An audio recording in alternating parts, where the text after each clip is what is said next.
I am so excited. First of all, to be born and raised here in Detroit, to see where the city was and to now look at where we've come is amazing. I've seen it at its best, I've seen it in between, and I've seen it being rejuvenated. We see what the neighborhood look like now, and we want to improve on that. And what we're going to do is that 60 block, we'd like to meet with those blocks individually, block by block, about how we can all work collectively to bring about the change. So one thing that we really find important here at Camp Restore is moving from a needs-based development to an asset-based development. And what that means is instead of going into our community and saying, this is what you need, we're going to fix you, we go in and say, what's already good here and how can we work alongside you? So this little piece of the world right here is what God has given me to try to be a good steward over. If we can hold everybody responsible for their own individual properties, then we know that we're going to clean up all the blight in our neighborhood. This is a nice neighborhood, but we still know that we've got a ways to go, so we're working toward that end.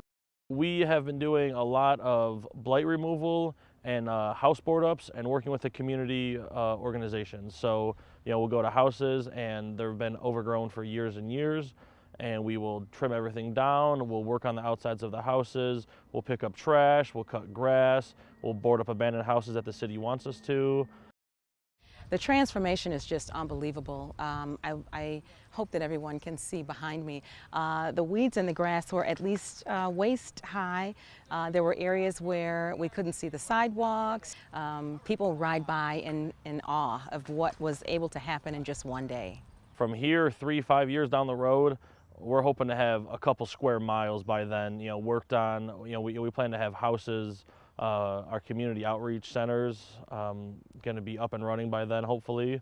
I see that, we had hundreds of volunteers this summer, and I anticipate we're going to have thousands of volunteers, for years to come. So once we get the bulk of that work done, we will have only a few that need help, and those are those seniors that need help. And hopefully we can work with Camp Restore, and they can come out and help us to help them to maintain their properties. And again, we just can't say thank you enough for all that Camp Restore is doing.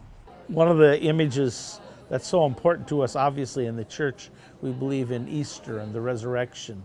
What I think you're seeing in Detroit is what it looks like for a city to be resurrected from really the dead. Something is going on, and it is the glory of God. There is a standard being raised. People are coming and they're doing what God said do, because God is sovereign. And they're coming in, and it is so much more than planting daylilies.